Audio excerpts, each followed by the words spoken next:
아이들 눈을 보는 순간 미국을 떠나기로 결심했습니다. 미국 스탠퍼드 콜린스 교수는 이 아버지의 기록을 확인하더니 경악했습니다. 30년간 연구해온 미국 중산층의 모든 통념이 무너졌습니다. 이 남성은 그 사실을 누구보다 먼저 알아채고 도망친 겁니다. 이것은 경제 격차가 아닌 국가가 국민을 버린 증거입니다. 충격에 빠진 미국 사회보장국은 긴급 실태 조사에 착수했습니다. 미국을 떠나 아시아로 영구 이주한 고소득 전문직 가정 17만 251명이며 5년간 312% 증가, 그중 한국을 선택한 비율이 전체의 38%로 1위입니다. 대체 왜 미국 시민들이 한국행을 선택하는 걸까요? 그들이 발견한 충격적인 한국의 비밀, 지금 바로 시작합니다. 세상에는 도저히 납득할 수 없는 일들이 불쑥 찾아오곤 합니다. 제게는 그날 저녁 식사 자리가 바로 그랬습니다. 안녕하세요. 저는 케일럽입니다. 시카고 도심에 위치한 글로벌 마케팅 회사에서 시니어 마케팅 데이터 전략가로 일하고 있죠. 교외의 조용하고 쾌적한 주택가에서 사랑하는 아내, 그리고 눈에 넣어도 아프지 않을 새 아이와 함께 살고 있는 지극히 평범하고 전형적인 미국의 중산층 가장이었습니다. 우리 가족은 성실하게 일하면 그에 합당한 보상을 받는다는 미국의 시스템을 굳게 믿고 살았습니다. 특히 제 여동생 헤이즐은 우리 집안의 자랑이자 살아있는 아메리칸 드림의 증거였습니다. 헤이즐은 언제나 1등을 놓치지 않았고 모두의 축복 속에서 존스 홉킨스 의과대학을 우수한 성적으로 졸업했습니다. 그리고 시카고에서 가장 크고 명성 높은 대학 병원에서 외과 레지던트 과정을 밟고 있었죠. 헤이즐이 전문의 자격을 얻고 나면 연봉 수십만 달러가 보장되는 그야말로 탄탄대로의 미래가 기다리고 있었습니다. 부모님은 헤이즐의 병원 출입증을 볼 때마다 자랑스러움에 눈시울을 붉히셨고 저 역시 힘든 병원 생활을 묵묵히 견뎌내는 여동생이 대견했습니다. 그러던 어느 주말 저녁이었습니다. 오랜만에 온 가족이 부모님 댁에 모여 식사를 하는 자리였죠. 테이블 위에는 어머니가 정성껏 구운 고기 요리와 와인이 놓여 있었고 아이들의 웃음소리가 거실을 채우고 있었습니다. 식사가 중간쯤 진행되었을 때 내내 말없이 포크만 매지작거리던 헤이즐이 갑자기 와인잔을 내려놓으며 입을 열었습니다. 엄마, 아빠, 그리고 오빠, 나 의사 수련 그만둘 거야. 그리고 한국으로 갈 생각이야. 순간 거실에 흐르던 텔레비전 소리조차 멈춘 것처럼 정적이 깔렸습니다. 아버지가 들고 있던 포크가 접시 위로 쨍그랑하며 떨어졌습니다. 헤이즐, 방금 뭐라고 했니? 내가 잘못 들은 거지? 어머니의 목소리가 미세하게 떨리고 있었습니다. 하지만 헤이즐의 눈빛은 제가 평생 보아온 그 어떤 순간보다 단호하고 차분했습니다. 잘못 들으신 거 아니에요. 저 병원에 사직서 냈어요. 그리고 다음 달에 도진 씨와 결혼해서 서울로 갈 거예요. 이미 비행기 표도 예매했어요. 도진. 그 이름은 최근 헤이즐이 몇 번 언급했던 한국인 의사의 이름이었습니다. 국제의료 교류 프로그램으로 우리 병원에 몇 달간 파견을 와 있던 중증 외상 전문이라고 했죠. 똑똑하고 다정한 사람이라고 칭찬하긴 했지만 그저 스쳐 지나가는 인연일 거라 생각했습니다. 그런데 그 남자와 결혼을 하고 심지어 평생을 바쳐 이룩한 의사의 길을 포기하고 지구 반대편으로 떠나겠다니요. 저는 참지 못하고 테이블을 주먹으로 내리치며 자리에서 일어났습니다. 네가 지금 제정신이야? 존스 홉킨스를 나와서 시카고 최고의 병원에 있어. 이제 1년, 딱 1년만 버티면 전문의가 된다고. 네가 그 자리에 가기 위해 우리 가족이 얼마나 많은 것을 희생했고 네가 얼마나 밤잠을 설쳤는지 잊었어? 그런데 그깟 만난 지 반년도 안 된 남자 하나 때문에 아시아의 이름 모를 나라로 도망치겠다고? 제 입에서는 험악한 말들이 쏟아져 나왔습니다. 솔직히 말해 한국이라는 나라에 대한 무지와 편견도 섞여 있었습니다. 한국, 거기가 어딘데? 지도에서 찾기도 힘든 작은 나라잖아. 게다가 너는 한국어도 한마디 못하는데 거기서 뭘 어떻게 살겠다는 거야? 그 남자가 너한테 무슨 헛바람을 집어넣었는지 모르겠지만 미국 최고의 의사 타이틀을 버리고 거기 가서 주부로 살겠다는 건 내 동생을 쓰레기통에 처박는 거나 다름없어. 부모님 역시 충격에 빠져 눈물만 흘리고 계셨습니다. 하지만 헤이즐은 물러서지 않았습니다. 오히려 저를 똑바로 쳐다보며 낮고 슬픈 목소리로 말했습니다. 오빠는 진짜 현실이 어떤지 아무것도 몰라. 내가 왜 매일 밤 수면제 없이는 잠을 못 자는지 알아? 지난달 금요일 밤이었어. 응급실에 12살짜리 남자아이가 실려왔어. 그냥 집 앞 골목에서 자전거를 타다가 차를 타고 지나가던 갱단이 쏜 눈먼 총알에 가슴이 뚫린 거야. 헤이즐의 눈에 눈물이 차올랐습니다. 내 두 손이 그 아이의 피로 흠뻑 젖었어. 3시간 동안 심폐소생술을 하고 피를 집어넣었지만 결국 내 손 안에서 심장이 멈췄어. 복도에서 들려오던 그 아이 어머니의 짐승 같은 비명소리가 아직도 내 귓가에서 떠나질 않아. 그런데 오빠, 더 끔찍한 게 뭔지 알아? 그날 밤 그런 환자가 3명이나 더 들어왔어. 이게 정상이야? 사람을 살리려고 의사가 된 건데 나는 매일 밤 전쟁터에 야전 병원에서 총알이나 빼내고 있다고. 저는 말문이 막혔습니다. 시카고의 치안 문제가 심각하다는 것은 뉴스를 통해 알고 있었지만 그것은 늘 텔레비전 화면 속의 일이라고 생각하며 애써 외면해 왔기 때문입니다. 그건 우범 지대에서나 일어나는 일이지. 우리가 사는 곳은 안전하잖아. 경찰들이 항상 순찰을 돌고 제가 더듬거리며 반박하자 헤이즐이 쓴웃음을 지었습니다. 정말 안전하다고 믿어? 그럼 오빠는 왜 집에 오자마자 문을 3번씩 잠그고 이중 잠금 장치를 확인해? 왜 조카들에게 학교에서 총기 난사범이 들어왔을 때 창문 밖으로 뛰어내리는 법을 가르치고 있어? 오빠도 마음속 깊은 곳에서는 알고 있잖아. 이 나라는 미쳐가고 있다는 걸. 언제 길을 걷다 총에 맞을지 모른다는 공포를 평생 안고 살아야 한다는 걸. 헤이즐의 말은 날카로운 비수가 되어 제 가슴을 찔렀습니다. 도진 씨가 일하는 한국의 병원 이야기를 들었어. 거기는 한밤중에 응급실에 총상 환자가 들어오는 일은 평생에 한 번 볼까 말까 한 기적이래. 의료보험이 없어서 길거리에 낫는 환자도 없고 의사들이 천문학적인 의료 소송에 휘말릴까봐 벌벌 떨며 진료를 거부하는 일도 없대. 밤 12시에 여자가 혼자 이어폰을 꽂고 공원을 산책해도 아무도 뒤를 돌아보지 않는 나라야. 나는 그런 곳에서 제대로 된 의사로, 제대로 된 인간으로 숨 쉬며 살고 싶어. 그날 밤 헤이즐과의 대화는 평행선을 달린 채 끝이 났습니다. 부모님은 알아놓으셨고 저는 분노와 배신감에 휩싸여 여동생의 연락을 차단해버렸습니다.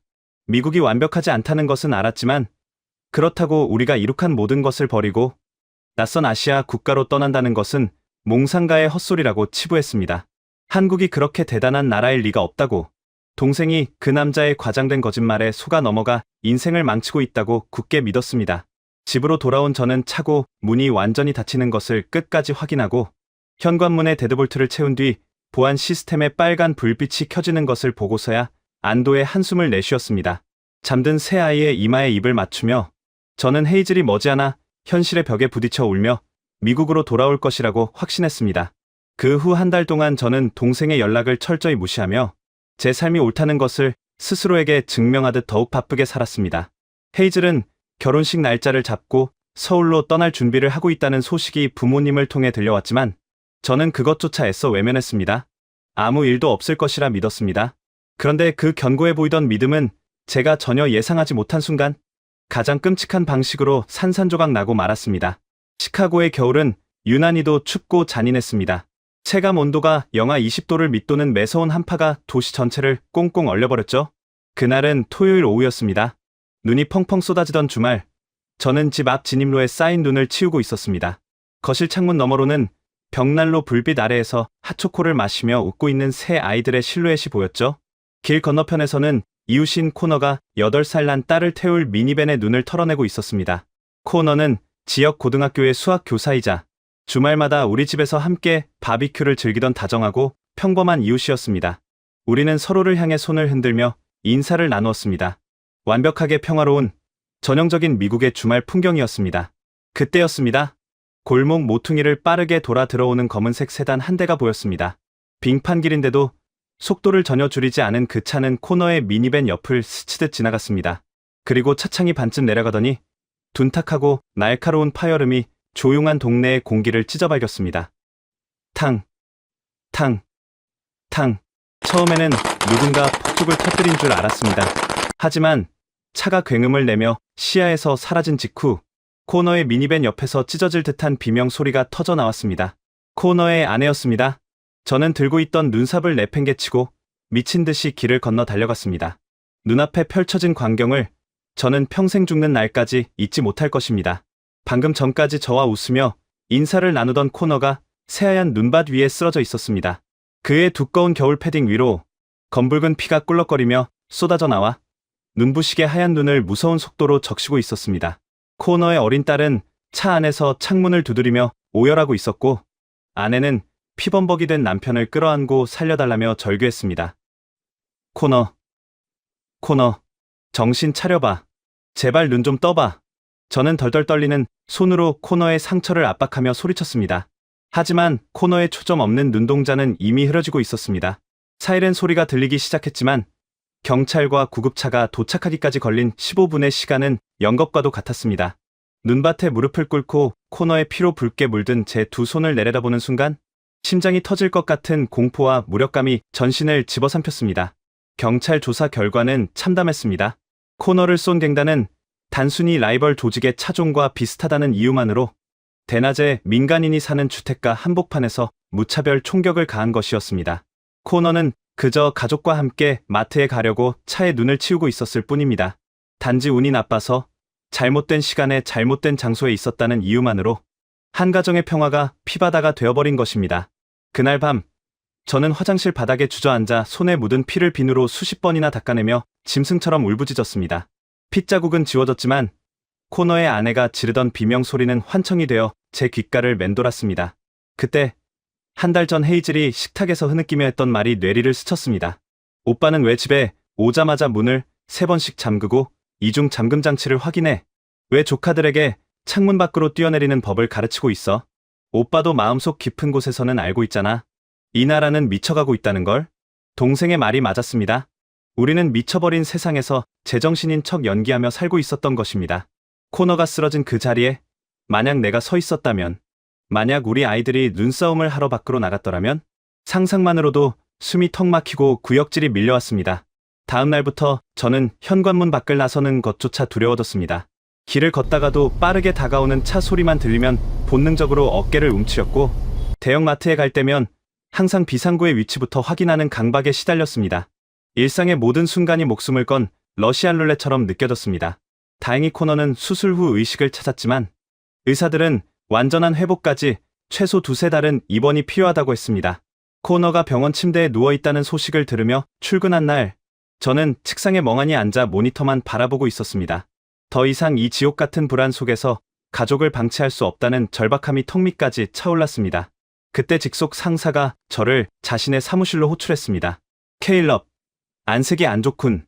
이유질은 유감이야. 하지만 자네가 꼭 맡아줬으면 하는 중요한 프로젝트가 생겼네. 상사는 두꺼운 서류철을 제 앞에 내려놓았습니다. 그것은 한국을 대표하는 글로벌 IT 기업과의 대형 데이터 기반 마케팅 협력 프로젝트였습니다. 본사에서 아시아 시장 확장을 위해 한국 기업과 손을 잡았고, 소비자 데이터를 분석하고 현지 전략을 조율할 시니어 책임자가 절실하게 필요한 상황이었습니다. 다음 주에 서울지사로 넘어가서 직접 현장 실사를 하고 세부 조율을 맡아줬으면 해. 최소 2주일은 머물러야 할 거야. 자네 여동생이 곧 한국에서 결혼한다고 했지. 회사 경비로 다녀올 수 있는 좋은 기회일 텐데. 어떤가? 한국, 그리고 서울. 제가 그렇게 혐오하고 깎아내렸던 미지의 도시. 평소 같았으면 일정을 핑계로 정중히 거절했을 것입니다. 하지만 그 순간 제 머릿속에는 코너의 피, 묻은 눈밭과 두려움 없이 밤거리를 산책한다던 헤이즐의 맑은 목소리가 겹쳐 지나갔습니다. 저는 살고 싶었습니다. 단 며칠이라도 좋으니 뒤통수에 총구가 겨눠질지도 모른다는 이 끔찍한 공포로부터 도망치고 싶었습니다. 게다가 2월 초로 예정된 헤이즐의 결혼식에 가족 중 아무도 가지 않는다는 죄책감도 저를 짓누르고 있었죠. 알겠습니다. 제가 가겠습니다. 저는 떨리는 목소리로 대답했습니다. 그렇게 저는 쫓기듯 짐을 챙겨 도망자의 심정으로 시카고 오헤어 국제공항으로 향했습니다. 비행기에 오르는 순간까지도 저는 철저한 의심과 냉소를 버리지 못했습니다. 한국이 아무리 발전했다 한들 결국 좁고 붐비는 아시아의 평범한 국가일 것이라고 생각했죠. 헤이즐이 묘사했던 그 완벽한 평화와 의료 시스템은 사랑에 눈이 먼 자해치기 어린 과장일 뿐이라고. 내 두 눈으로 그 모순을 확인하고 동생을 다시 설득해 돌아오겠다고 다짐했습니다. 14시간의 길고 긴 비행 끝에 비행기가 고도를 낮추며 구름 아래로 거대한 도시의 불빛들을 드러내기 시작했습니다. 창밖으로 끝없이 펼쳐진 화려한 불빛들을 내려다보며 저는 크게 심호흡을 했습니다. 이 낯선 땅에서 무언가 거대한 진실을 마주하게 될 것 같다는 알 수 없는 예감이 등줄기를 타고 흘렀습니다. 그리고 마침내 비행기 바퀴가 인천국제공항의 활주로에 닿는 순간 저는 전혀 알지 못했습니다. 현실에서 도피하기 위해 선택했던 이 짧은 출장이 제 인생의 모든 가치관을 산산조각 내고 다시는 과거의 삶으로 돌아갈 수 없게 만드는 돌이킬 수 없는 여정의 시작이 될 줄은 말입니다. 비행기가 활주로에 미끄러지듯 안착하고 기내에 도착 안내 방송이 흘러나왔을 때 제 심장은 기대감보다는 알 수 없는 경계심으로 차갑게 굳어 있었습니다. 비행기 문이 열리고 연결 통로를 따라 걸어 나가는 동안 저는 속으로 수없이 시뮬레이션을 돌렸습니다. 소매치기를 조심해야 해. 가방은 무조건 앞으로 메고 여권은 속주머니에 넣자. 낯선 사람이 다가오면 절대 눈을 마주치지 말아야지. 시카고의 거친 거리에서 수십 년간 생존하며 뼛속까지 새겨진 제 안의 방어 기제가 요란하게 경고음을 울리고 있었습니다. 하지만 인천국제공항의 거대한 터미널 내부에 발을 내디딘 순간 저는 제가 지구상의 다른 행성에 도착한 것은 아닌지 심각하게 의심해야 했습니다. 시카고 오헤어 공항에서 늘 겪었던 불쾌한 냄새, 얼룩진 카펫, 고함을 지르며 승객들을 통제하는 위압적인 무장보안 요원들의 모습은 그 어디에도 없었습니다. 대신 눈부시게 반짝이는 대리석 바닥이 끝없이 펼쳐져 있었고 천장에서는 부드러운 자연광이 쏟아져 내렸습니다. 수많은 사람들이 이동하고 있었지만 믿을 수 없을 만큼 고요하고 질서정연했습니다. 마치 거대한 첨단 미술관 한가운데를 걷는 것 같았죠. 입국 심사대에서 받은 충격은 시작에 불과했습니다. 미국에서는 외국인 입국 심사줄에 서면 두세 시간은 기본으로 벌여야 했고 범죄자 취급을 받으며 고압적인 질문을 견뎌야 했습니다. 하지만 이곳에서는 달랐습니다. LED 화면으로 안내되는 동선을 따라가자 대기 시간은 거의 없었고 제 여권을 받아 든 직원은 부드러운 미소와 함께 유창한 영어로 환영 인사를 건네며 단 10분 만에 입국 도장을 찍어 주었습니다. 수화물을 찾고 입국장 게이트가 열리자 환하게 웃으며 손을 흔드는 헤이즐과 도진의 모습이 보였습니다. 한 달 만에 만난 여동생의 얼굴은 제가 미국에서 보았던 그 어떤 순간보다 평온하고 맑아 보였습니다. 눈 밑에 짙게 깔려있던 다크서클은 사라졌고 늘 불안감에 찌푸려져 있던 미간은 부드럽게 펴져 있었습니다.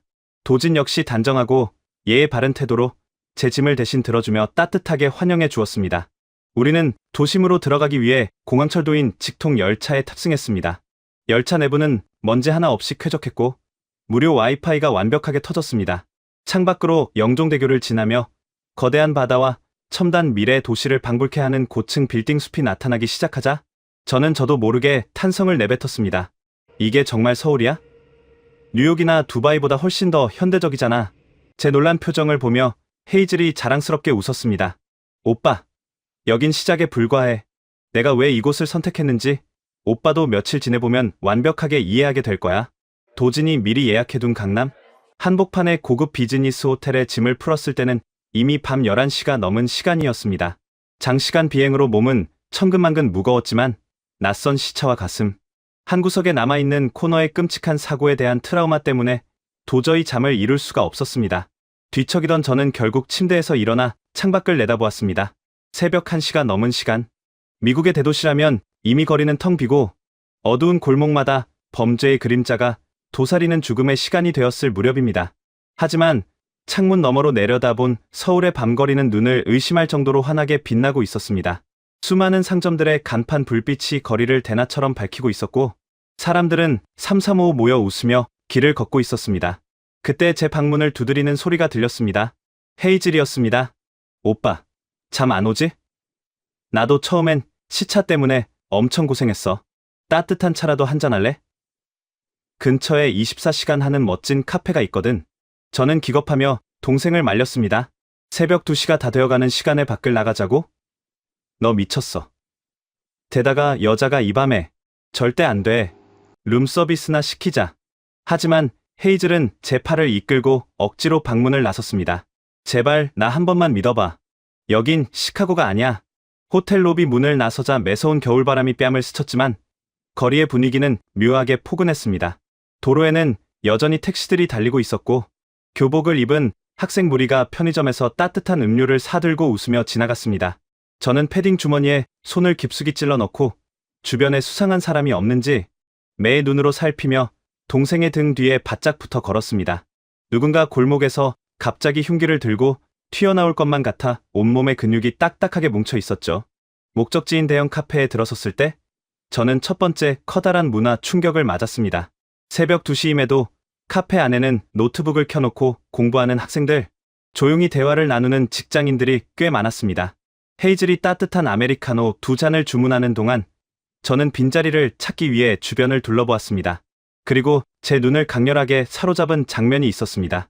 창가 쪽 테이블에 혼자 앉아있던 젊은 여학생이 귀에 무선 이어폰을 꽂은 채 일어나더니 화장실 쪽으로 걸어가는 것이었습니다. 그녀의 테이블 위에는 $2,000가 훌쩍 넘는 최신형 노트북, 태블릿 컴퓨터, 그리고 스마트폰과 지갑이 아무런 보호 장치 없이 덩그러니 놓여 있었습니다. 저는 순간 숨을 멈췄습니다. 시카고의 카페에서 저렇게 물건을 두고 자리를 뜬다는 것은 제발 내 물건을 훔쳐가 달라고 구걸하는 것과 다름없는 자살 행위였습니다. 단 세 초면 누군가 물건을 채서 달아날 것이 뻔했습니다. 저는 본능적으로 그 여학생의 테이블을 지키기 위해 긴장된 자세로 주변을 살폈습니다. 당장이라도 모자를 푹 눌러 쓴 강도가 들이닥칠 것만 같았죠. 5분이라는 억겁 같은 시간이 흘렀습니다. 커피를 받아든 헤이즐이 제 옆으로 와 앉았지만 제 신경은 온통 그 방치된 노트북에 쏠려 있었습니다. 마침내 여학생이 화장실에서 천천히 걸어 나와 자신의 자리로 돌아갔을 때 저는 믿을 수 없다는 듯이 입을 떡 벌렸습니다. 아무 일도 없었습니다. 누구도 그녀의 물건에 눈길조차 주지 않았습니다.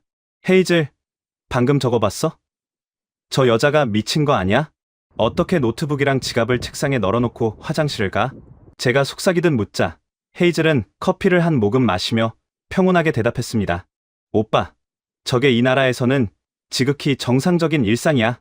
한국 사람들은 타인의 물건에 손을 대는 것을 상상조차 하지 않아. 카페 테이블 위에 신용카드를 올려두고 1시간을 비워도 그 자리에 그대로 있어. 심지어 택배 기사가 수백 달러짜리 물건을 집 문 앞에 두고 가도 아무도 훔쳐가지 않아. 제 머릿속에 시카고에서 택배 도둑을 막기 위해 설치했던 현관의 철제, 보관함과 수많은 자물쇠들이 스쳐 지나갔습니다. 하지만 어떻게 그게 가능해? 범죄자가 아예 없다는 거야? 완벽한 나라는 없지만 적어도 이런 일상적인 절도나 강력 범죄에 대한 두려움은 제로에 가까워. 오빠, 창밖을 봐. 헤이즐이 가리킨 창밖 골목길에는 10m 간격으로 설치된 환한 가로등이 어둠을 밀어내고 있었고 전봇대마다 방범용 감시 카메라가 푸른 불빛을 깜빡이며 작동하고 있었습니다. 그 아래에는 비상벨이 설치되어 있었죠. 누군가 위협을 느끼고 그 벨을 누르면 즉시 관제 센터로 연결되어 1분 안에 경찰이 출동한다고 했습니다. 커피를 다 마신 우리는 숙소로 돌아가기 위해 다시 거리로 나왔습니다. 텅 빈 골목길을 걸어갈 때였습니다. 저 멀리서 2명의 남성이 형광색 조끼를 입고 우리 쪽으로 다가오는 것이 보였습니다. 저는 본능적으로 주머니 속에 방범용 스프레이를 꽉 쥐고 헤이즐 앞을 막아섰습니다. 하지만 그들이 가로등 불빛 아래로 모습을 드러냈을 때 저는 다시 한번 멍해지고 말았습니다. 그들은 순찰을 도는 한국의 경찰관들이었습니다. 그런데 그들의 허리춤에는 미국 경찰들처럼 사람을 찢어발길 수 있는 대형 권총이나 테이저건, 살벌한 무장 장비들이 주렁주렁 매달려 있지 않았습니다. 그들은 그저 가벼운 제복 차림이었고 표정은 놀라울 정도로 온화했습니다. 마주쳐 지나갈 때 그중 한 경찰관이 우리를 보며 가볍게 목례를 건네기까지 했습니다. 시카고에서 경찰을 마주치면 늘 긴장하고 두 손이 보이는 곳에 있어야 한다는 압박감을 느꼈던 저에게 이웃집 아저씨처럼 다정한 경찰의 모습은 그야말로 신선한 충격이었습니다. 오빠, 어때? 아직도 무서워? 헤이즐의 물음에 저는 아무런 대답도 할 수 없었습니다. 하지만 제 몸은 이미 정답을 알고 있었습니다. 언제 총알이 날아올지 모른다는 생각에 늘 잔뜩 움츠러들어 있던 저의 어깨가 아주 천천히 그리고 부드럽게 아래로 내려가고 있었습니다.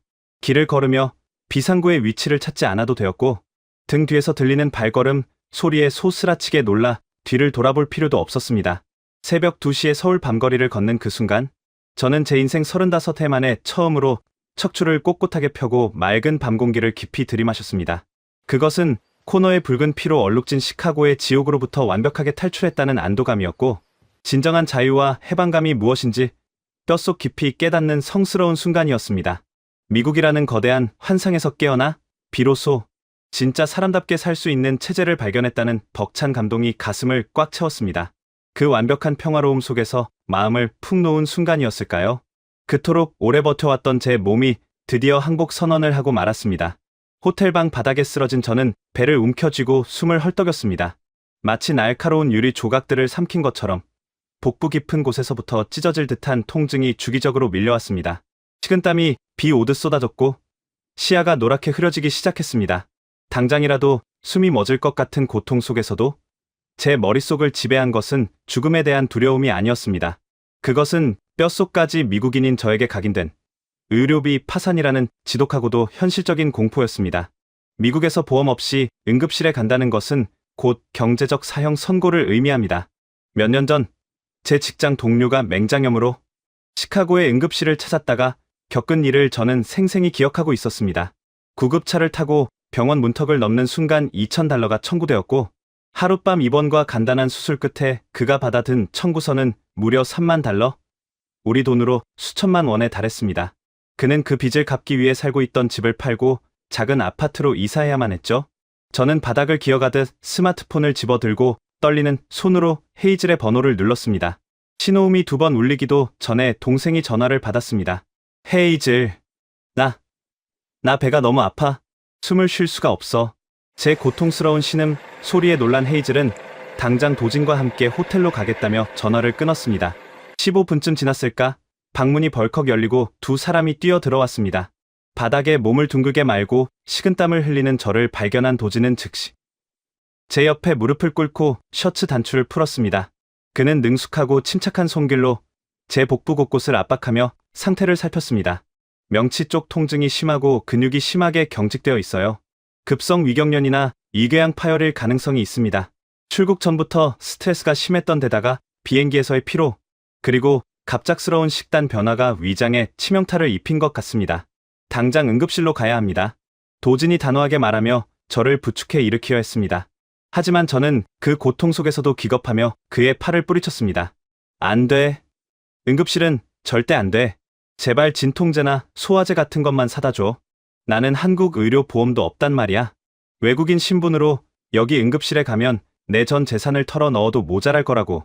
구급차는 절대 부르지 마. 구급차 타면 바로 $2,000가 날아간다고. 저는 거의 울부짖듯 소리쳤습니다.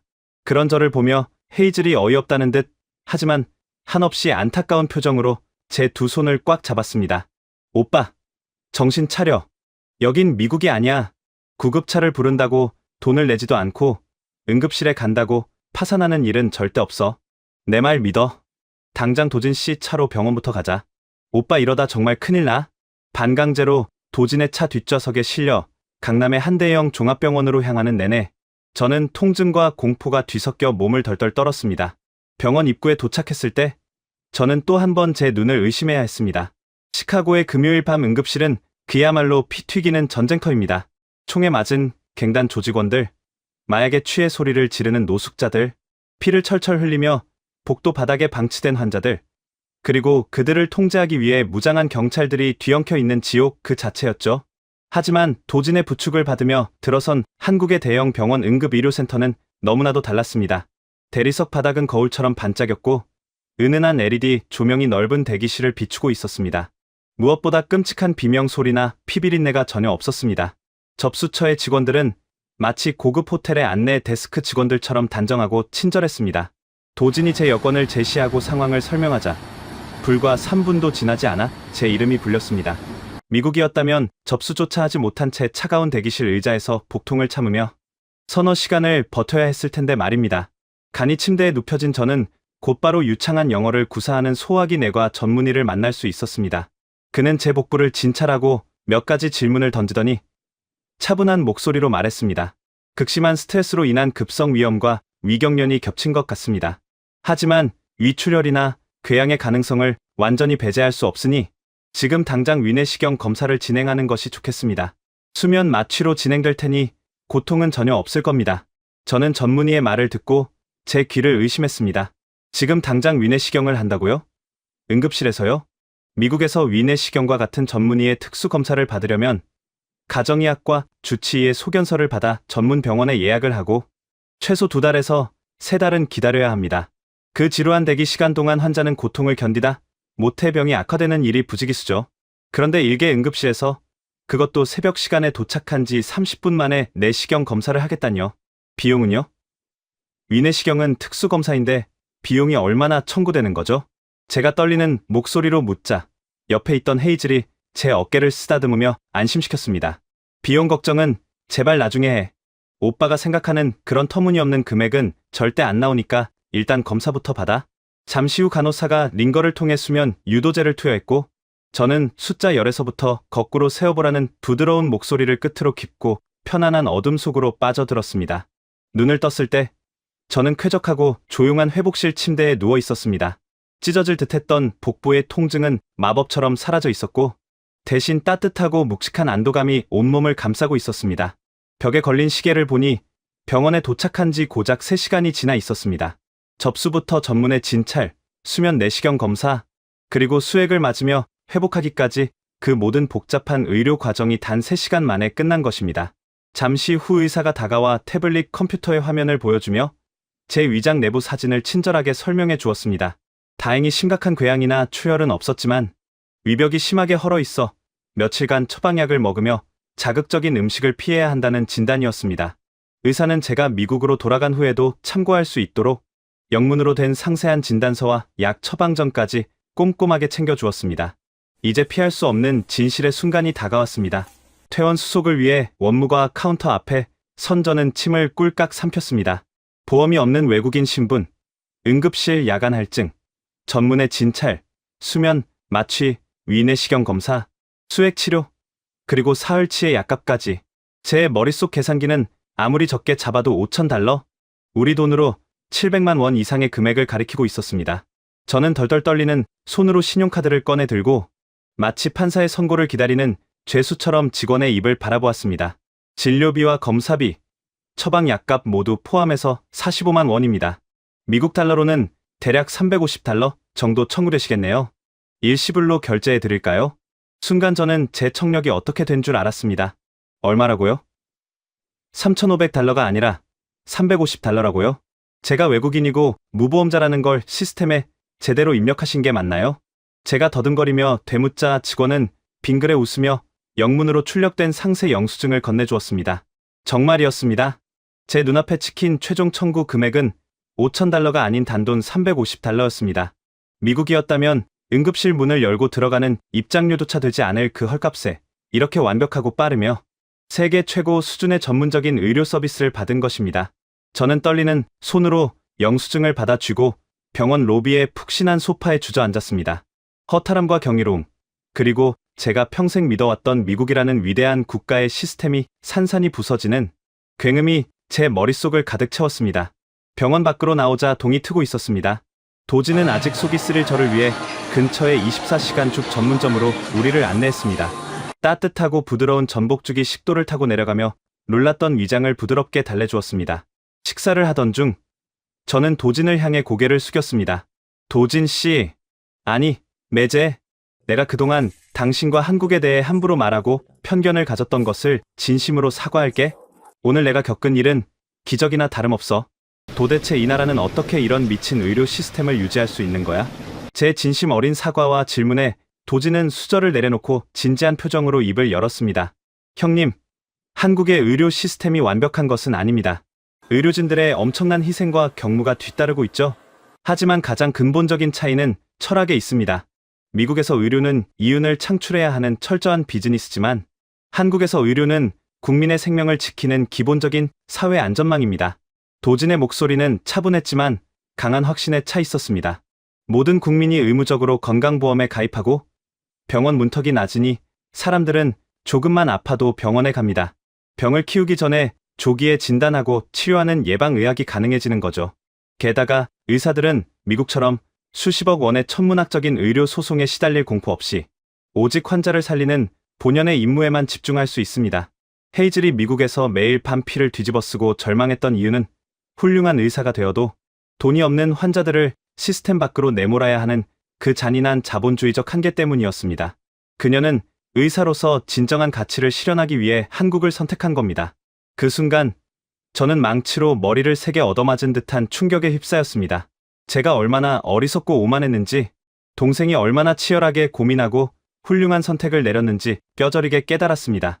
한국은 결코 작고 평범한 아시아의 국가가 아니었습니다.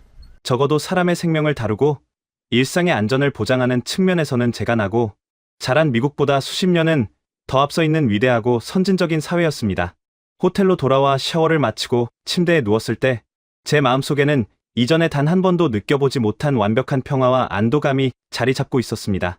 창밖으로 눈부신 아침 햇살을 반사하며 빛나는 서울의 거대한 스카이라인을 바라보며 저는 처음으로 불어나지만 너무나도 달콤한 상상을 하기 시작했습니다. 만약 우리 가족이 이곳으로 온다면 어떨까?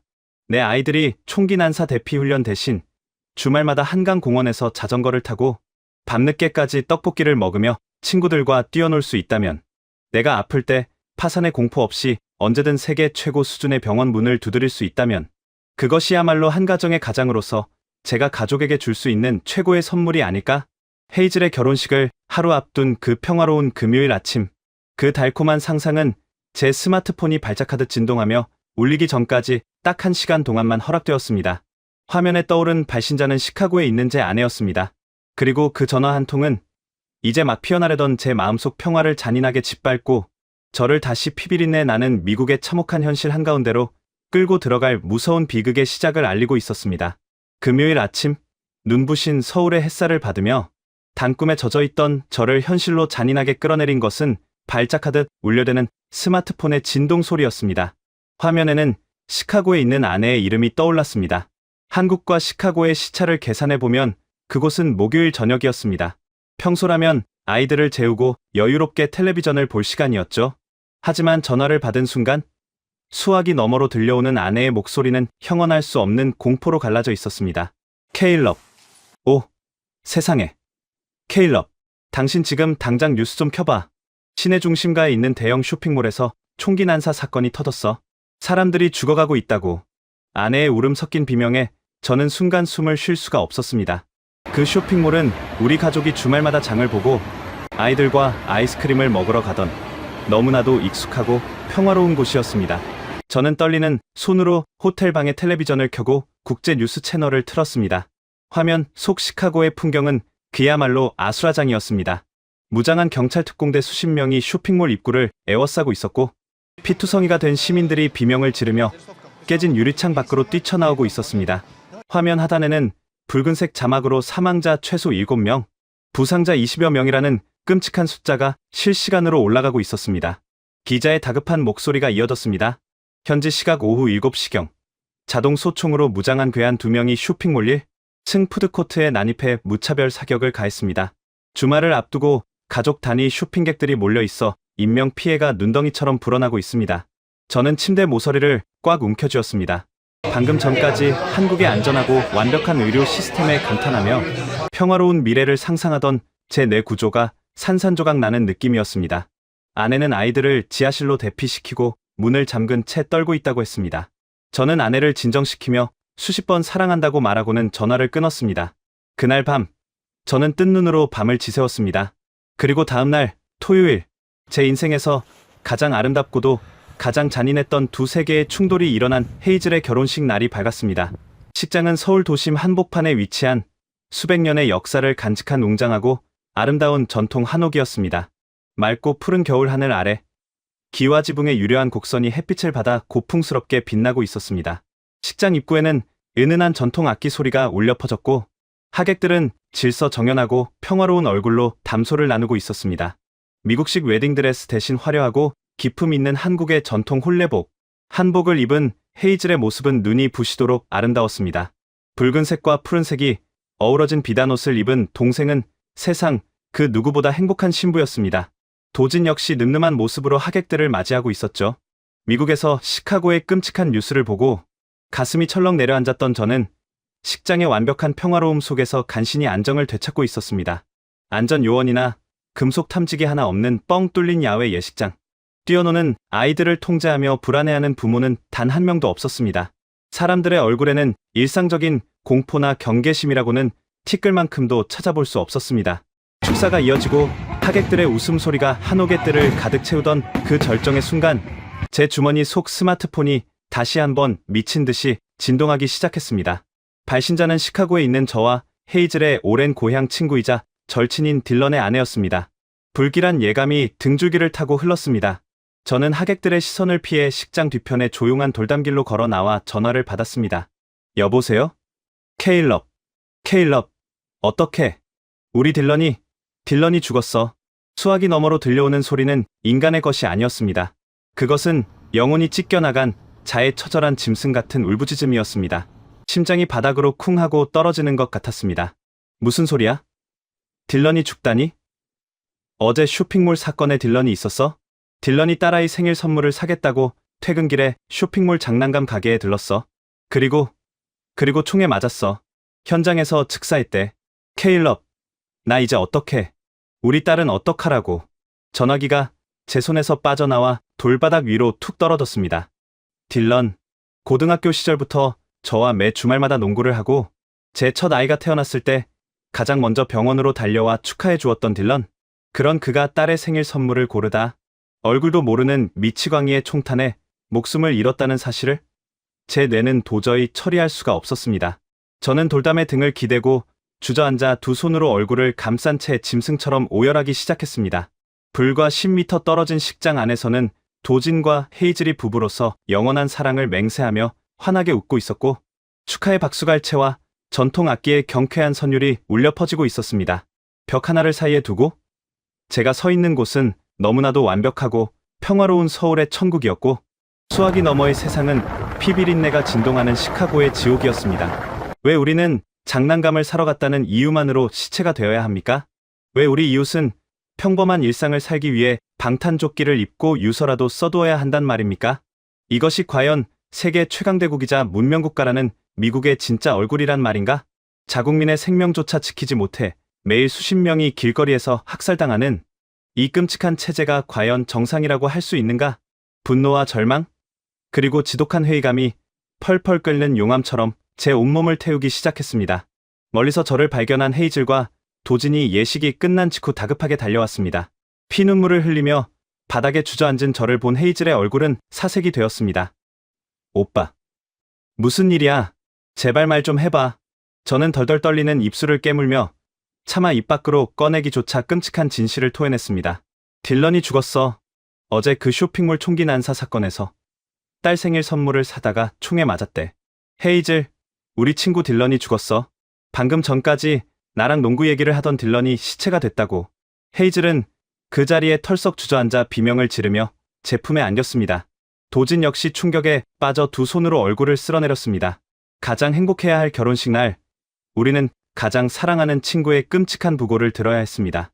한국의 푸른 하늘과 평화로운 한옥의 풍경이 딜런이 흘렸을 붉은 피와 극명하게 겹쳐지며 제 시야를 붉게 물들였습니다. 호텔로 돌아와 비행기 표를 예매하는 제 손은 미친 듯이 떨리고 있었습니다. 한국 지사와의 프로젝트는 성공적으로 마무리되었지만 제 마음은 이미 갈갈이 찢겨 너덜너덜해진 상태였습니다. 미국으로 돌아가야 합니다. 딜런의 장례식에 참석하고 두려움에 떨고 있을 아내와 아이들을 안아주어야 합니다. 하지만 가방을 싸면서 저는 창밖으로 빛나는 서울의 야경을 원망스럽게 그리고 너무나도 간절하게 바라보았습니다. 이곳이라면 딜런은 죽지 않았을 것입니다. 이곳의 경찰들은 총을 들지 않아도 시민들을 완벽하게 지켜내고 있었고 밤늦게 길을 걷는 여자들의 발걸음에는 공포가 없었습니다. 저는 깊은 절망 속에서 스스로에게 뼈아픈 질문을 던졌습니다. 내 아이들이 죽을 때까지 기다려야 하는가? 다음 희생자가 내 아내, 내 딸, 내 아들이 아니라는 보장이 이 세상 어디에 있는가? 언제 터질지 모르는 시한폭탄을 목에 걸고 사는 이 끔찍한 삶을 단지 미국인이라는 이유만으로 내 아이들에게 물려주어야 한단 말인가? 눈물이 턱을 타고 뚝뚝 떨어져 여권 위를 젖혔습니다. 저는 여권을 꽉 움켜쥐었습니다. 이 지옥에서 내 아이들을 살려낼 수 있는 유일한 방법, 그것은 미국이라는 체제를 완전히 탈출하는 것뿐이었습니다. 헤이즐이 먼저 걸어간 그 길을 이제는 제가 가장으로서 선택해야 할 순간이 다가오고 있었습니다. 그리고 다음날 아침, 무거운 발걸음으로 시카고행, 비행기에 오르는 제 등 뒤로 서울의 평화로운 아침 해가 붉게 떠오르고 있었습니다. 그 한국의 첫 아침 햇살을 등에 새기며 저는 시카고로 돌아가 반드시 이 지옥을 탈출하겠다는 결심을 조용히 그리고 단단하게 다졌습니다. 14시간의 피말리는 비행 끝에 비행기 바퀴가 굉음을 내며 시카고 오헤어 국제공항에 얼어붙은 활주로에 닿았습니다. 비행기가 멈추고 안전벨트 표시등이 꺼지는 순간 제 몸은 반사적으로 잔뜩 웅크러들었습니다.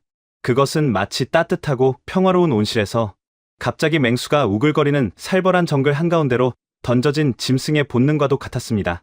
서울에서 머물렀던 그 짧은 며칠 동안 무장해제되었던 제 신경망이 미국 땅에 발을 디디자마자 다시 날카로운 가시를 세우며 곤두서기 시작한 것입니다. 비행기 문을 나서자마자 마주한 공항의 풍경은 그야말로 전시 상황을 방불케 했습니다. 불과 며칠 전 겪었던 인천공항의 고요하고 평화로운 대리석 복도와는 너무나도 이질적인 세계였습니다.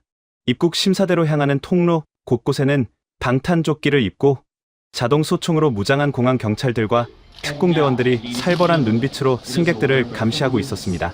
그들의 허리춤에 매달린 검은색 권총과 수갑이 형광등 불빛에 번쩍일 때마다 제 심장은 불규칙하게 요동쳤습니다. 입국 심사장의 줄은 끝이 보이지 않을 정도로 길었고 TSA 요원들은 날카로운 목소리로 고함을 지르며 사람들을 통제하고 있었습니다. 가방에서 노트북 꺼내세요. 신발 벗고 벨트 푸세요. 빨리빨리 움직이세요. 마치 거대한 수용소에 갇힌 죄수들을 다루는 듯한 고압적인 태도. 곳곳에서 번쩍이는 엑스레이 검색대의 푸른 불빛. 저는 신발을 벗고 차가운 바닥을 디디며 속으로 조용히 읊조렸습니다. 이것이 진짜 미국의 민낯이구나. 범죄와 테러의 공포가 일상을 완벽하게 지배해버린 사회. 자국민조차 잠재적 범죄자로 취급하며 겹겹이 바리케이드를 쳐야만 간신히 유지되는 이 숨막히는 체제. 저는 입술을 꽉 깨물며 짐을 찾고 도망치듯 공항을 빠져나왔습니다. 택시를 타고 시카고 교외의 제 집으로 향하는 길. 창밖으로 보이는 도시의 풍경은 잿빛 그 자체였습니다. 라디오에서는 여전히 주말에 발생한 쇼핑몰 총기 난사 사건의 후속 보도가 흘러나오고 있었고 사이렌 소리를 내며 달려가는 경찰차들이 쉴 새 없이 스쳐 지나갔습니다. 길거리의 사람들은 모두 두꺼운 외투깃을 세운 채 누구와도 눈을 마주치지 않으려 고개를 푹 숙이고 빠른 걸음으로 걷고 있었습니다. 서울 한복판에서 새벽 2시에 웃으며 산책하던 교복 입은 학생들의 모습이 마치 전생의 일처럼 아득하게 느껴졌습니다. 차고 앞에 택시가 멈추고 저는 미친 듯이 현관문으로 달려갔습니다. 비밀번호를 누르고 이중 잠금 장치를 해제한 뒤 집 안으로 들어서자 거실 소파에 웅크려 있던 아내가 저를 보자마자 달려와 목을 끌어안고 오열하기 시작했습니다. 케일럽, 당신이 돌아와서 정말 다행이야. 무서웠어. 너무 무서웠어. 아내의 눈은 며칠 밤을 지새운 듯 붉게 충혈되어 있었고 몸은 사시나무 떨리듯 떨리고 있었습니다. 아이들은 거실 구석에서 숨을 죽인 채 장난감을 만지작거리고 있었습니다. 아빠를 발견한 막내딸이 달려와 제 다리에 매달리며 물었습니다. 아빠, 이제 나쁜 사람들 다 갔어요? 우리 이제 마트에 아이스크림 사러 가도 돼요? 그 순진무구한 질문에 제 가슴은 날카로운 칼로 난도질을 당하는 것처럼 갈기갈기 찢어졌습니다. 7살짜리 아이의 입에서 나올 질문이 아니었습니다. 주말에 마트에 아이스크림을 사러 가는 그 당연하고 평범한 일상이 누군가의 생명을 걸어야 하는 치명적인 모험이 되어버린 현실. 저는 아이를 꽉 끌어안고 아무 대답도 하지 못한 채 뜨거운 눈물만 흘렸습니다. 다음 날 아침, 저는 검은색 정장을 꺼내 입었습니다. 딜런의 장례식이 있는 날이었습니다. 거울 앞에 선 제 모습은 마치 사형 선고를 기다리는 죄수처럼 초췌하고 메말라 있었습니다. 장례식장이 있는 지역 교회에 도착하자 딜런의 가족들과 고등학교 시절 친구들이 모여 비통한 슬픔에 잠겨 있었습니다. 교회 입구에 노인 딜런의 영정 사진 앞에서 저는 발걸음을 멈췄습니다. 불과 한 달 전 제 집 뒤뜰에서 맥주를 마시며 환하게 웃던 그 사람 좋은 미소가 저를 향하고 있었습니다. 관 옆에는 딜런의 아내가 넋이 나간 표정으로 앉아 있었고 그녀의 품에는 아버지가 왜 돌아오지 않는지 아직 이해하지 못하는 어린 딸이 인형을 안고 잠들어 있었습니다. 장례식장 한편에는 딜런이 죽기 직전까지 손에 꽉 쥐고 있었다는 장난감 상자가 놓여 있었습니다. 딸의 생일 선물로 주려던 그 분홍색 인형. 상자 한쪽에는 지울 수 없는 검붉은 핏자국이 선명하게 남아 있었습니다. 그 핏자국을 보는 순간 제 안에서 무언가 거대한 것이 무너져 내렸습니다. 단상의 목사님이 애통한 목소리로 추도사를 읽어 내려갔습니다. 우리는 오늘 너무나도 사랑했던 형제 딜런을 떠나보냅니다. 주님의 품에서 그가 평안을 찾기를 기도합니다. 우리의 생각과 기도가 유가족들과 함께할 것입니다. 생각과 기도. 텔레비전 화면 속 정치인들이 총기 사고가 터질 때마다 기계처럼 앵무새처럼 내뱉는 그 지긋지긋한 위선의 단어. 분노가 활화산처럼 치밀어 올랐습니다. 기도가 딜런을 살려냈습니까? 기도가 저 장난감 상자에 묻은 피를 지워줄 수 있습니까? 서울에서 보았던 그 무장하지 않은 경찰들의 다정한 미소와 노트북을 카페에 두고도 아무도 훔쳐가지 않던 그 견고한 고신뢰 사회의 시스템이 미친 듯이 그리워졌습니다. 한국은 생각과 기도로 범죄를 막는 것이 아니라 완벽한 시스템과 상호 존중의 문화로 생명을 지켜내고 있었습니다. 장례식을 마치고 저는 무거운 발걸음을 이끌고 코너가 입원해 있는 대학 병원으로 향했습니다. 총격을 맞은 코너는 아직 회복 중이었고 온몸에 링거와 각종 의료 장치들을 단 채 힘겹게 누워 있었습니다. 유리창 너머로 그 참혹한 광경을 지켜보고 있던 코너의 아내가 저를 발견하고는 다가왔습니다. 그녀의 얼굴에는 이제 슬픔을 넘어선 지독한 체념과 분노만이 남아 있었습니다. 케일럽, 우리 코너가 살아난다고 해도 2번 다시 예전처럼 걷지 못할지도 모른대. 신경 손상이 너무 심해서. 그녀는 마른 침을 삼키며 제 눈을 똑바로 쳐다보았습니다. 우리 여기 떠날 거야. 코너가 퇴원하면 짐 싸서 캐나다든 어디든 총이 없는 나라로 떠날 거야. 여긴 사람이 살 곳이 아니야. 케일럽, 당신도 아이들을 생각해서 당장 여기서 도망쳐. 이 저주받은 체제에서 아이들을 제물로 바치기 전에 제발 떠나.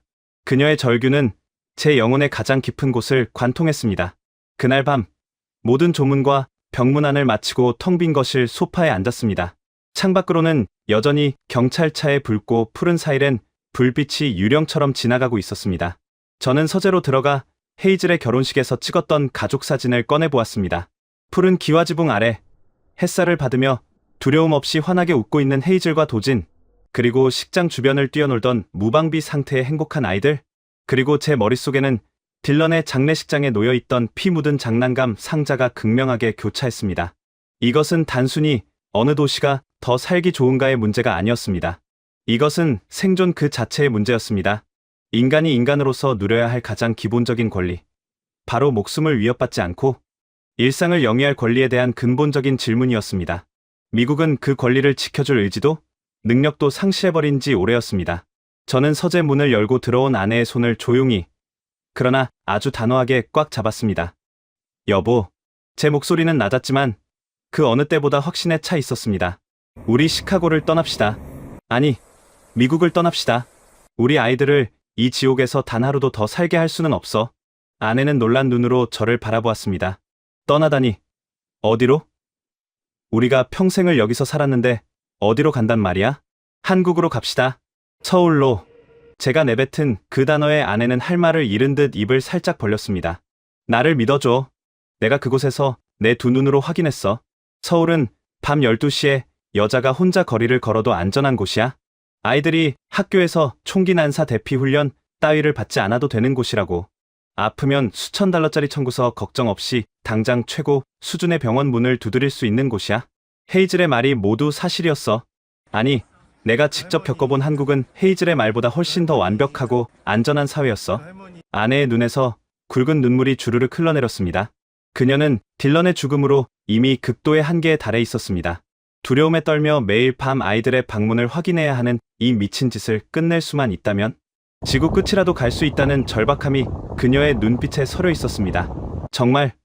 정말 우리 아이들이 그곳에서는 안전하게 자랄 수 있을까? 장난감을 사러 마트에 갔다가 시체가 되어 돌아오는 일이 정말 없는 곳이야? 아내가 흐느끼며 묻자 저는 그녀를 깊게 끌어안으며 맹세하듯 속삭였습니다. 단 한 건도 없어. 경찰들이 총을 들고 다니지 않아도 완벽하게 안전한 체제야. 내가 내 모든 것을 걸고 우리 가족을 그곳으로 데려갈게. 다시는 당신이 밤마다 문이 잠겼는지 확인하며 울게 만들지 않을게. 우리는 그날 밤 서재에서 부둥 켜안고 밤새도록 울었습니다. 딜런을 잃은 슬픔, 코너에 대한 미안함, 그리고 우리가 평생 믿어왔던 위대한 조국 미국에 대한 지독한 배신감이 눈물이 되어 쏟아졌습니다. 그리고 눈물이 멈췄을 때 제 가슴 속에는 차가운 강철 같은 결의만이 굳건하게 자리 잡고 있었습니다. 저는 당장 다음날 아침 회사 본사로 들어가 한국 지사로의 이전을 확정짓는 중대한 협상을 시작할 작정이었습니다. 제 아이들의 목숨을 걸고 이 잔인한 체제에서 탈출하기 위한 길고 험난하지만 반드시 성공해야만 하는 거대한 엑소더스의 서막이 오르고 있었습니다. 그 주 월요일 아침, 눈을 떴을 때 제 마음은 그 어느 때보다 차갑고 명징했습니다. 더 이상 두려움에 떨며 망설일 시간이 없었죠. 저는 평소보다 일찍 출근해 곧바로 부사장실의 무거운 참나무 문을 두드렸습니다. 제 손에는 지난번 서울 출장 동안 수집한 방대한 데이터와 아시아 시장 확장을 위한 서울지사 설립 기획서가 들려 있었습니다. 부사장은 갑작스러운 제 방문에 의아한 표정을 지었습니다. 저는 책상 위에 기획서를 내려놓으며 단도직입적으로 말했습니다. 부사장님, 우리 회사가 이번에 계약한 한국의 대형 IT 기업과의 파트너십은 시작에 불과합니다. 서울은 현재 아시아에서 가장 빠르고 역동적으로 성장하는 하이테크 허브입니다. 저는 우리 회사가 서울에 정식 지사를 설립하고 제가 직접 그곳에 상주하며 총괄 디렉터로서 프로젝트를 지휘해야 한다고 확신합니다. 부사장은 미간을 찌푸리며 서류를 훑어보았습니다. 케일럽, 자네가 서울 출장에서 엄청난 성과를 가져온 건 인정하네. 하지만 가족을 전부 데리고 지구 반대편으로 이주하겠다는 건가? 시카고 본사에서의 안정적인 커리어를 포기하고? 포기가 아니라 확장입니다. 저는 확신합니다. 서울의 압도적인 인프라와 행정 속도, 그리고 완벽한 치안 시스템은 우리 회사의 아시아 진출을 위한 가장 이상적인 베이스 캠프가 될 것입니다. 저에게 3년의 시간을 주십시오. 완벽한 성과로 증명하겠습니다. 제 목소리에는 한치의 흔들림도 없었습니다. 딜런의 장례식장에서 다진 피 맺힌 결기가 제 눈빛에서 뿜어져 나오고 있었기 때문일까요? 부사장은 한참 동안 저를 응시하더니 마침내 무거운 고개를 끄덕였습니다. 좋아. 자네의 열정을 믿어보지. 이사회에 안건을 올리고 비자 수속을 전폭적으로 지원하겠네. 자네가 해내길 바라네. 직장과 재정적인 안전망이 확보되자 저는 미친 듯한 속도로 미국에서의 삶을 청산하기 시작했습니다. 가장 먼저 한 일은 부동산 중개인을 불러 집을 매물로 내놓는 것이었습니다. 10년 전 아내와 함께 처사이를 품에 안고 벅찬 가슴으로 이사왔던 우리의 땀과 눈물이 배어있는 아름다운 2층 집. 하지만 이제 그 집은 우리 가족을 지켜주지 못하는 거대한 감옥에 불과했습니다. 중개인은 제가 제시한 헐값의 매도 희망가를 보고 기겁하며 말렸지만 저는 빠른 시일 안에 집을 처분해달라고 단호하게 못을 박았습니다. 집 안의 물건들을 정리하던 주말, 저는 지하실 구석에 굳게 잠겨있던 강철 금고를 열었습니다. 그 안에는 만약의 사태에 대비해 구입해 두었던 글록, 권총 2자루와 산탄총이 들어있었습니다. 총기 허가증을 받고 이 무기들을 손에 쥐었을 때만 해도 저는 가장으로서 가족을 완벽하게 지킬 수 있을 거라 착각했습니다. 하지만 딜런과 코너의 비극은 총이 총을 부르는 이 끔찍한 악순환 속에서 개인의 무장 따위는 아무런 의미가 없다는 것을 처절하게 증명했습니다. 저는 권총을 상자에 담아 지역 경찰서로 향했습니다. 총기 찾은 반납 창구에 그 무거운 쇳덩어리들을 밀어 넣는 순간 제 척추를 짓누르고 있던 10년 묵은 무거운 체증이 시원하게 씻겨 내려가는 듯했습니다. 총성 없는 세상, 흉기를 베개 밑에 숨겨두지 않아도 되는 사회로 간다는 사실이 비로소 피부로 와닿기 시작했습니다. 미국의 지루하고 답답한 행정 시스템과 대비되는 한국의 압도적인 처리 속도는 준비 과정 내내 저를 경악하게 만들었습니다. 회사의 전폭적인 지원 덕분에 취업 비자 및 가족 동반 비자 발급 절차가 빠르게 마무리되었고 헤이즐과 도지는 서울에서 우리의 정착을 위해 헌신적으로 움직여 주었습니다. 오빠. 집은 도심 접근성이 좋고 한강공원이 바로 코앞에 있는 마포 쪽에 구했어. 보안 시스템은 완벽하고 주변에 훌륭한 학교들도 많아. 아이들 외국인 학교 입학 서류도 다 제출해뒀으니 걱정 말고 몸만 와. 영상통화 너머로 들려오는 동생의 밝은 목소리에 아내는 몇 번이나 고맙다며 눈물을 훔쳤습니다. 가장 걱정했던 것은 새 아이들의 반응이었습니다. 태어나서 한 번도 시카고를 벗어나 본 적 없는 아이들이 언어도 통하지 않는 낯선 아시아 국가로의 이주를 어떻게 받아들일지 두려웠죠. 거실 바닥에 앉아 한국행 비행기표를 보여주며 조심스럽게 이야기를 꺼냈을 때 막내딸이 동그란 눈을 깜빡이며 물었습니다. 아빠, 그럼 거기 가면 이제 마트에 갈 때 숨바꼭질 연습 안 해도 돼요? 총 쏘는 나쁜 아저씨들 없어요? 아이의 입에서 나온 그 슬프고도 잔인한 질문에 저는 아이를 꽉 끌어안으며 대답했습니다. 그럼 거기서는 우리 예쁜 딸이 밤에 아이스크림을 먹으러 나가도 아무도 괴롭히지 않아. 아빠가 약속할게. 그곳은 마법처럼 안전한 곳이야. 아이들은 생각보다 훨씬 빠르고 유연하게 새로운 희망에 적응해 나갔습니다. 아내는 태블릿 컴퓨터로 한국어 학습 애플리케이션을 다운로드하여 매일 저녁 아이들과 함께 식탁에 앉아 공부를 시작했습니다. 안녕하세요. 감사합니다. 제 이름은 서툰 발음이지만 또박또박 한국어를 따라하는 아이들의 목소리가 거실을 채울 때마다 이 끔찍한 시카고의 겨울밤도 조금씩 온기를 되찾는 듯했습니다. 우리는 2주 전날 코너가 입원해 있는 병실을 마지막으로 찾았습니다. 코너는 여전히 힘든 회복 과정을 걷고 있었지만 그래도 의식을 되찾고 가족들의 얼굴을 알아볼 수 있었습니다. 그의 아내는 해숙해진 얼굴로 제 두 손을 꽉 잡으며 말했습니다. 케일럽, 뒤돌아보지 말고 당장 떠나. 당신의 용기가 부러워. 코너가 다 나으면 당신 가족이 얼마나 안전하고 아름다운 곳으로 갔는지 꼭 말해줄게. 아이들을 위해서라도 그곳에서 무조건 행복해야 해. 그녀의 눈물 어린 축복을 뒤로하고 마침내 운명의 날이 밝았습니다. 시카고의 하늘은 금방이라도 눈보라를 쏟아낼 듯 무겁고 우중충했습니다. 텅 빈 거실 한가운데 놓인 7개의 커다란 이민 가방을 보며 저는 만감이 교차했습니다. 내가 태어나고 자란 조국, 아메리칸 드림을 믿으며 청춘을 바쳤던 이 땅을 완전히 버리고 떠난다는 사실이 코끝을 찡하게 만들었지만 동시에 제 심장은 새로운 해방감으로 미친 듯이 박동하고 있었습니다. 우버 택시를 타고 오헤어 국제공항으로 향하는 길, 창밖으로 스쳐 지나가는 익숙한 풍경들이 오늘따라 전혀 아쉽지 않았습니다. 곳곳에 설치된 방탄유리와 철창, 그리고 사이렌 소리가 울려 퍼지는 삭막한 도심을 지나 공항 터미널에 도착했습니다. 출국 심사대로 향하는 길, 역시나 방탄조끼를 입고 소총을 든 무장 경찰들이 험악한 표정으로 사람들을 응시하고 있었습니다. 불과 몇 주 전이었다면 저 총구를 보며 등줄기에 식은땀을 흘렸겠지만 이제 제 마음은 완벽하게 평온했습니다. 저들이 뿜어내는 공포와 억압의 공기는 더 이상 우리 가족을 가둘 수 없었기 때문입니다. TSA의 길고 짜증나는 보안 검색을 모두 통과하고 마침내 탑승 게이트 앞 벤치에 앉았습니다. 커다란 유리창 너머로 우리가 타고 갈 대한항공의 거대한 여객기가 푸른빛과 은빛을 뽐내며 활주로에 대기하고 있었습니다. 그 꼬리 날개에 그려진 태극 문양을 보는 순간 저도 모르게 깊은 안도의 한숨을 내쉬었습니다. 저 비행기의 문이 열리고 그 안에 발을 들이는 순간 이 지옥 같은 총기 사회와의 연은 영원히 끊어질 터였습니다. 탑승을 시작하겠습니다. 안내방송이 흘러나오고 저는 아내의 손을 꽉 쥔 채 아이들을 앞세우고 비행기 연결 통로로 걸어갔습니다. 환하게 웃으며 한국어로 인사하는 승무원들의 따뜻한 환대를 받으며 좌석에 앉았습니다. 곧이어 비행기의 거대한 엔진이 굉음을 내며 회전하기 시작했고 거대한 동체가 활주로를 박차고 솟아올랐습니다.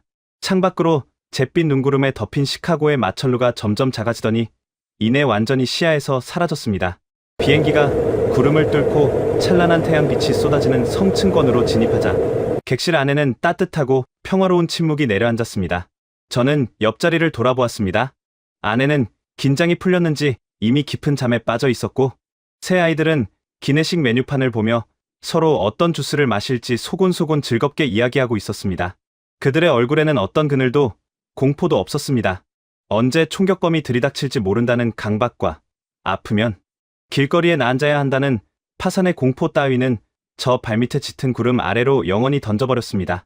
태평양을 건너는 14시간의 비행, 그것은 단순한 이동이 아니었습니다. 피와 폭력으로 얼룩진 과거의 체제에서 인간의 생명을 최우선으로 존중하는 가장 안전하고 눈부신 미래의 국가로 넘어가는 성스러운 탈출의 시간이었습니다. 저는 의자에 몸을 깊숙이 기대고 두 눈을 감았습니다. 이제 곧 비행기는 한국의 영공에 진입하게 될 것입니다.